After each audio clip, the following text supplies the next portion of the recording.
¿Cómo? Un tratamiento en base a la práctica. A ver, alguna vez un compañero de ustedes decía, el tratamiento empírico es en base a los conocimientos del médico, en base a la experiencia del médico. ¿Será?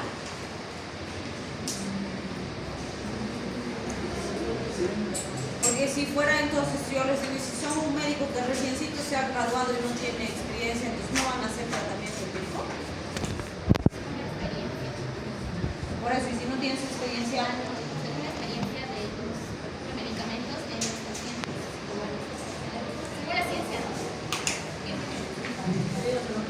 lo único que hace que sea tratamiento empírico es que no conocemos el agente patógeno específico. Nada más, eso es lo único desconocido. Pero de ninguna manera el tratamiento empírico no tiene base científica. ¿Sí? La base científica para hacer un tratamiento empírico es lo que ustedes han aprendido en microbiología, donde han visto en base al foco de infección, por ejemplo, si pienso en orofaringe, ¿qué microorganismos son habituales? Si pienso en vías urinarias, ¿qué microorganismos son habituales? Si pienso en vía gastrointestinal, ¿qué microorganismos son habituales? Eso sabemos. Y eso se ha establecido en base a estudios científicos. ¿Sí?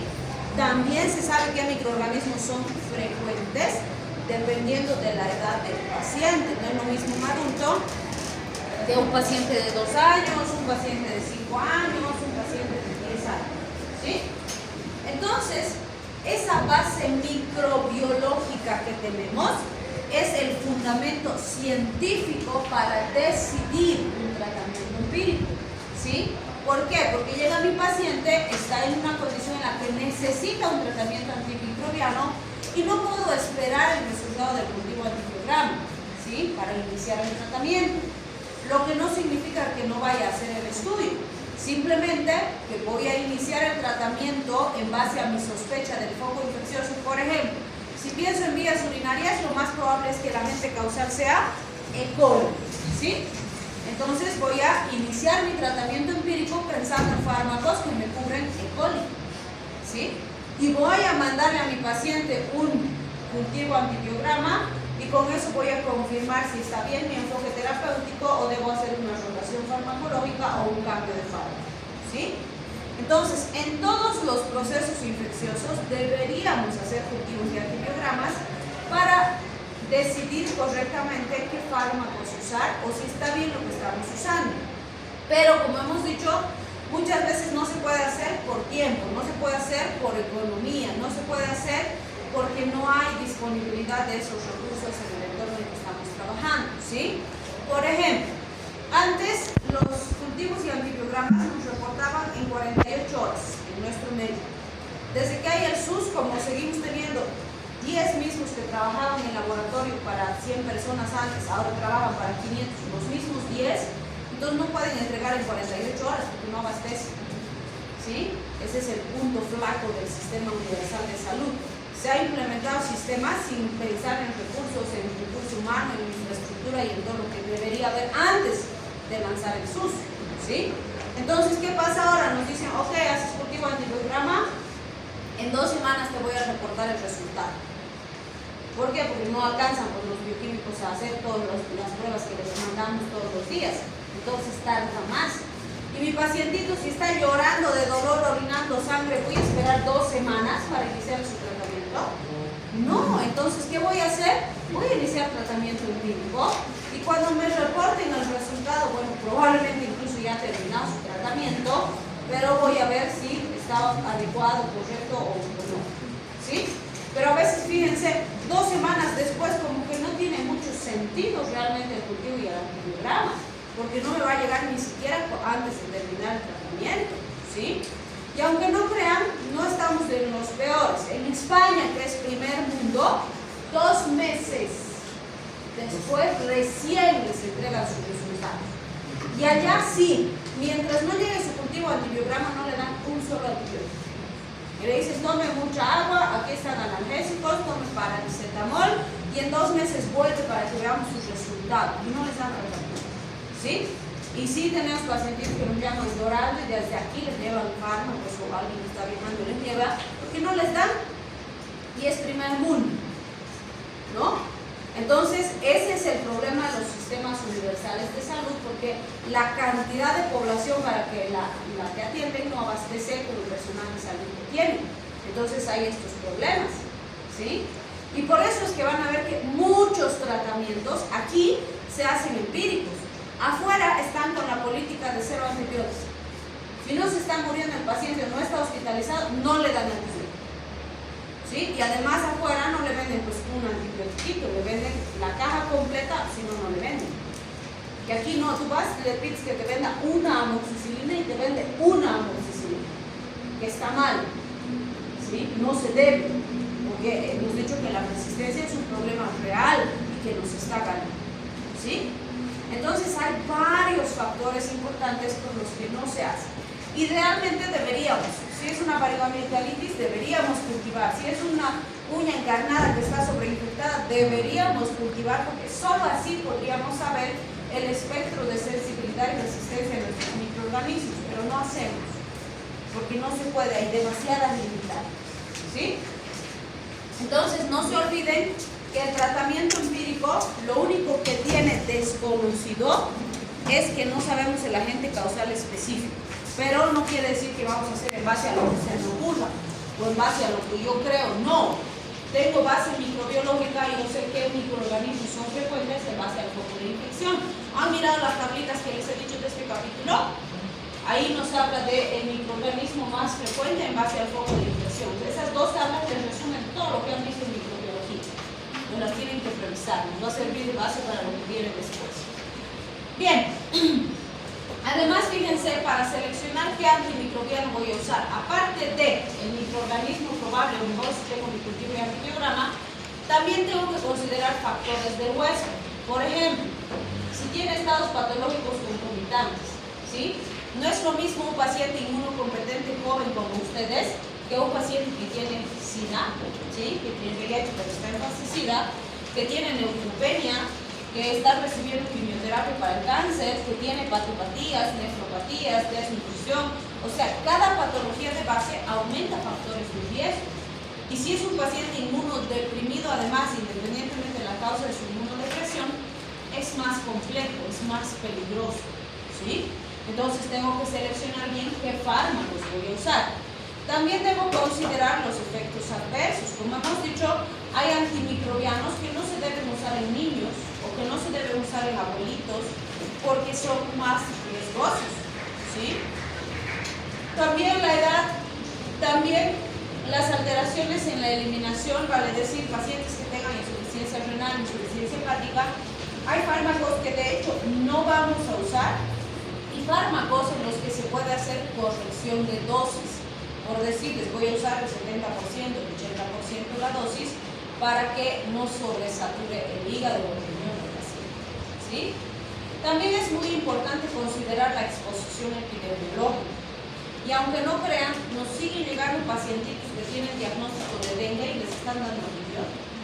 ¿Se necesita dar antibiótico en dengue? ¿Por qué no? Porque es viral. O sea, ¿para qué antibiótico? Bueno, si tiene dengue y tiene una sobreinfección bacteriana, ok, pero si solo tiene dengue, ¿para qué le estás dando antibiótico? Estás arruinando el antibiótico y además se nos puede complicar el dengue, ¿sí? Entonces, muy importante, y no se olviden que estas enfermedades son endémicas en nuestro país. Tenemos un montón de pacientes con influenza, con gripe estacional, con dengue, con cuadros respiratorios virales o gastrointestinales virales y que les están dando antibióticos, ¿sí? Entonces, muy importante. Y el otro grupo súper importante es el de las embarazadas, que como hemos visto en generalidades, pues todas las embarazaditas son especiales porque hay que cuidar riesgo para la mamá y para el bebé principalmente. Pero el embarazo no es un factor de exclusión de enfermedades. O sea, la embarazadita puede resfriarse, puede tener infección bacteriana, puede tener infección urinaria, puede tener neumonía, puede enfermar de cualquier cosa. Entonces, vamos a necesitar fármacos, ¿sí? Y habrá que decidir muy bien qué fármacos sí se puede usar en la gestación y qué fármacos no. Bien, También se deben considerar los factores del fármaco. Entonces, todas las características cinéticas, cómo se absorbe, cómo se distribuye, cómo se elimina, porque hemos dicho muchas veces los efectos de riesgo para el paciente están en relación a esto, no al mecanismo de acción del fármaco, porque su mecanismo de acción afecta al microorganismo, no a nosotros. Pero si no consideramos esto, puede tener consecuencias graves para el paciente, ¿sí? También se debe considerar su distribución en el sitio de infección. Como hemos dicho, si no llega donde necesito que actúe, no me va a servir de nada el antimicrobiano. La toxicidad hace referencia a lo mismo que ya hemos mencionado. Y por supuesto las interacciones, porque no se olviden, ya hemos dicho, un diabético podrá tener una infección, un paciente VIH positivo podrá tener una infección, un paciente hipertenso podrá tener infecciones, un paciente desnutrido podrá tener infecciones, cualquier paciente con cualquier diagnóstico de base puede tener infecciones, ¿sí? Nadie está exento de infecciones y voy a usar antimicrobianos. Y va a seguir tomando su medicación habitual, entonces tengo que ver cómo interacciona, ¿sí? Si toma, no sé, metformina, le puedo dar un beta-lactamicol, le puedo dar una sulfal, le puedo dar una quinolona, entonces tengo que ver, ¿sí? Bien, y por supuesto el tiempo de tratamiento, como hemos dicho, con la mayor parte de los antimicrobianos, no es toma una vez y no tomo más, ¿sí? Hemos dicho, con los antimicrobianos normalmente es un tiempo determinado, un intervalo de dosis determinado, ¿sí? Si le tengo, tiene que ser cada 8. Si tienen que ser 10 días, tienen que ser 10 días. No me puedo hacer la burla con el antibiótico que tome 2 días o que tome hoy día nomás y mañana ya no, si se siente bien. No, porque gracias a eso estamos con niveles de resistencia terribles, ¿sí?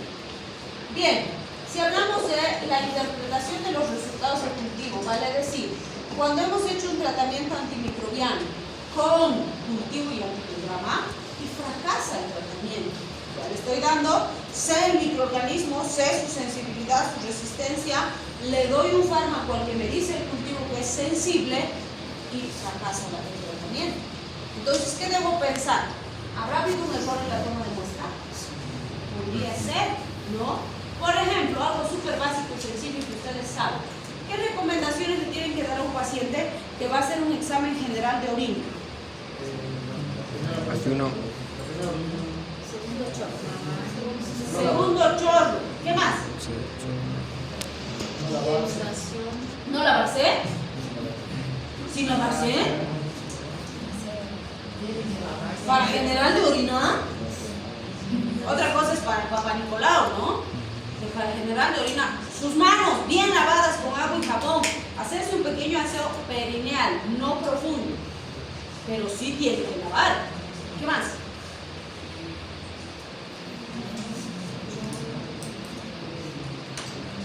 Después, ¿qué más? Si no, error de muestra, otro bicho va a salir.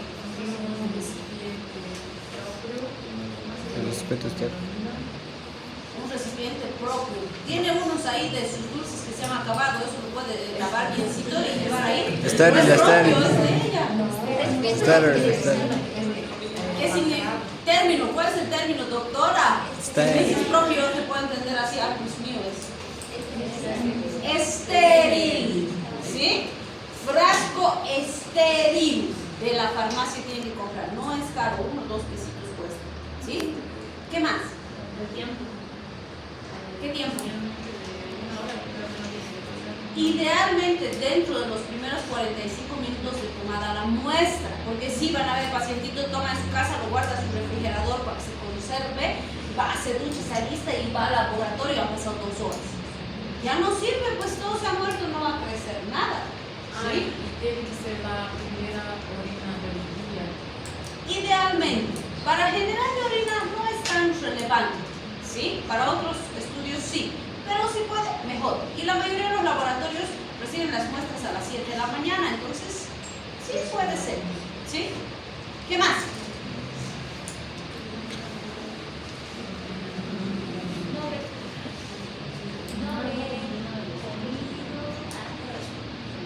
¿Y no hay más?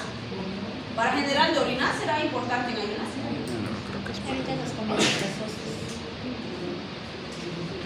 En general no es tan estricto ni tan relevante los alimentos. Sí, por ejemplo, come beterraga, ¿cómo va a salir la orina? No, y pues, hematuria, puedo decir, ¿no? Entonces, sí, algunos alimentos que puedan pigmentar la orina. ¿Qué más? El chorro vaya directo al traste estéril, porque hay pacientes que en una bolsa o en otro recipiente hacen Y de ahí lo vacían. Eso, directamente colectado en el frasco, ¿sí? Y los bordes del frasco no deben tocar el pubis, ¿sí? Porque a veces el paciente lo pega pues para orinar ahí en el frasquito, pues tienen que decirle, no va a pegar a los bordes del pubis, no va a tocar su cuerpito con el frasco. Tiene que cejar inmediatamente después de la colección. Ya, bien tapadito, ¿qué más? Miren cómo en una muestra tan básica y que ustedes tienen que decirle al paciente, no le están diciendo completo. ¿Qué más?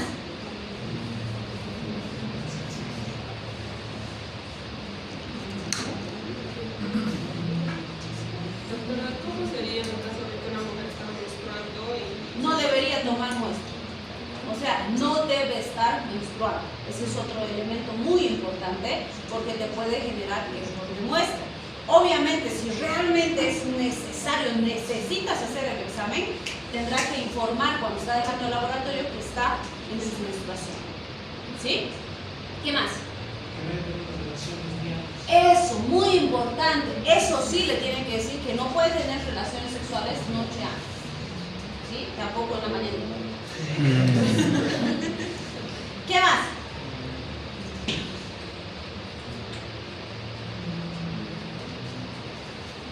¿Qué más? Tiene que informar si toma algún fármaco.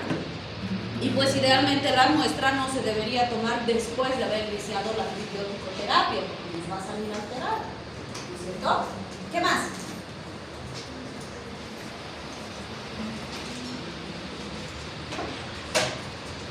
¿Ven cómo es importante? ¿Sí? Entonces, resulta muchas veces que esos pequeños errores o descuidos en la toma de muestra nos pueden dar pues falsos negativos. Resulta que crece un bicho, lo estamos atacando a ese y ese no era el causante del problema del paciente. Nos va a fracasar nuestro tratamiento. ¿Sí? Pero a veces también pueden ser microorganismos que no crecen fácilmente o que necesitan un cultivo especial. ¿Se acuerdan de microbiología? Algunos microorganismos necesitaban sangre de carnero enriquecida con no sé qué cosas, ¿no? Entonces puede ser que necesita un medio especial y por eso no crece. Y además, bueno, los privados todavía nos reportan en 48 horas, pero puede ser que es un microorganismo en crecimiento lento y en 48 horas no ha crecido todavía, pero ahí está, ¿sí? Entonces sí puedo decirle al bioquímico y le digo, por favor, mira, me da unos 3 días más, veremos hasta el 5º día si crece algo. Podemos, ¿sí? Otro punto importante es que a veces hay más de un microorganismo. Y van a ver que sí pasa que, por ejemplo, entre los dos microorganismos compiten y resulta que el más fuerte inhibe el crecimiento del otro. Entonces, cuando hemos hecho el primer cultivo antibiograma, nos ha salido este y el otro no ha crecido, porque este no le dejaba crecer, ¿sí? Y cuando nosotros hemos empezado a matar este con el antibiótico, entonces el otro ha visto un medio adecuado y ha empezado a crecer. Y ahora es otro microorganismo que nos está produciendo el problema. Entonces, hay que repetir el cultivo y el antibiograma, ¿sí? Más si estamos en hospital. En hospital también pasa a veces, hemos mandado cultivo y antibiograma, estamos atacando a un microorganismo, el paciente está mejor, ya no tiene fiebre, ya le duele menos, hay menos circulación, etc. Tercer, cuarto día y plum, empieza a aparecer una secreción medio verdosa, empieza a haber más pus, otra vez le vuelve la fiebre al paciente, ¡uy! Sobreinfección, ¿sí? Se ha contaminado y a veces, aunque no crea, a veces el internito al curar, que cura mal, no tiene cuidado y demás, que ha sobreinfectado al paciente con otro microorganismo. Y si es un nosocomial, nos friega más, ¿no? Resulta que era un estáfilo y ahora se ha sobreinfectado con una pseudomona y esa pseudomona es mucho más resistente. Entonces, sí, es conveniente repetir cultivo y antibiograma cuando vemos ese tipo de características, ¿sí? Y por supuesto, también puede ser que no estamos tomando correctamente la muestra, ¿sí? Por ejemplo, han visto leishmaniasis en parásitos. ¿no es cierto? ¿De dónde se debe tomar la muestra? ¿De la base de la úlcera? ¿O de dónde? De dentro. O sea, no van a saber tomar muestra ustedes del leishman. Nunca se toma de la base de la úlcera, se toma de la base del borde, que son además bordes sobrelevantados, gorditos, ¿no? Y la muestra no debe contener sangre, porque si hay sangre no voy a ver al parásito, ¿sí? Además, dependiendo de la data que tiene o del tiempo que tiene la lesión, lo más probable es que no encuentre parásito, pero sí tiene la infección, ¿sí? Entonces me sirven más los PCRs o los estudios más específicos. Entonces, vean, es importante y puede ser un microorganismo que no sé cómo se toma la muestra. Y si no sé, lo primero que tengo que decir es no sé, pues. Entonces le pregunto al que sabe, ¿no? Tal vez el bioquímico o un infectólogo le digo, che, Juanito, ¿cómo se toma la muestra para el leishman y me puedes orientar? O al bioquímico le digo, ¿me lo puedes tomar la muestra? ¿Sí? Porque si no, no va a crecer, voy a pensar que no hay nada y sí hay, ¿sí? Muy bien. La vigilancia epidemiológica, cuando hablamos de microorganismos, es fundamental. Y deberíamos tener sistemas de vigilancia. Por ejemplo, Chile era uno de los que mejor sistema tenía en Latinoamérica, porque ellos sabían por año, por cepa, cuánto había subido la resistencia. Es decir, tú podías decir, a ver, en 2024 la E. coli ha aumentado su resistencia a ciprofloxacina en 2%. Y su resistencia a norfloxacina en 0.5%. Por bacteria, por fármaco y por año tenían esa información, ¿sí? Pero para tener ese tipo de sistema de vigilancia implica que para cualquier proceso infeccioso yo tenga cultivo y antiviral, porque si no, ¿cómo puedo vigilar? ¿Sí? Entonces, en nuestro país no existe, no tenemos sistema de vigilancia. Sabemos que nuestros niveles de resistencia son monstruosos, gigantes, terribles, pero ¿cuántos números? No sabemos. Sabemos que nos reporta E. coli resistente, sensibilidad intermedia aún. Así nos reporta. Pero así numéricamente, decir cuánto y cada año cuánto estamos peor, no sabemos. ¿Sí? Y en eso hay que trabajar. Bien importante, sobre todo en los hospitales más grandes, ni siquiera los más grandes tenemos, porque los jefes de infectología tienen que estar peleando con las otras especialidades para que pidan cultivos y antivirales a sus pacientes, y aún así se enojan y no piden, y a veces piden, a veces no, y así. Entonces no funciona, aquí hay que trabajar bastante, ¿sí?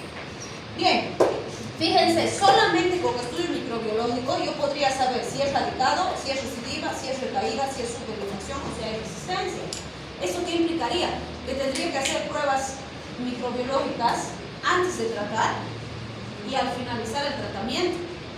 Y si ahorita sigue siendo un desafío hacer antes de tratar, imagínense al terminar el tratamiento.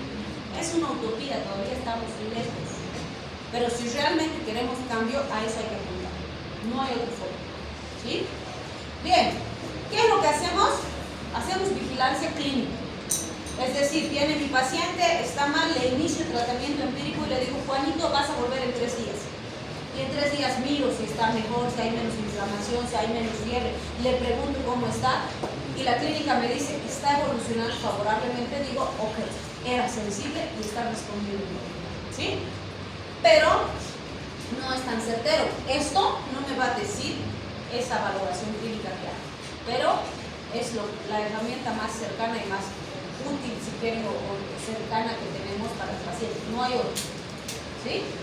El tiempo de tratamiento, como dijimos, varía dependiendo del lugar de la infección, del microorganismo infectante, de los factores del hospedero.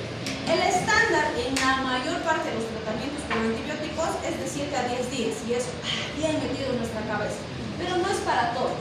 Por ejemplo, si le doy acitromicina, ¿cuántos días se usa la acitromicina?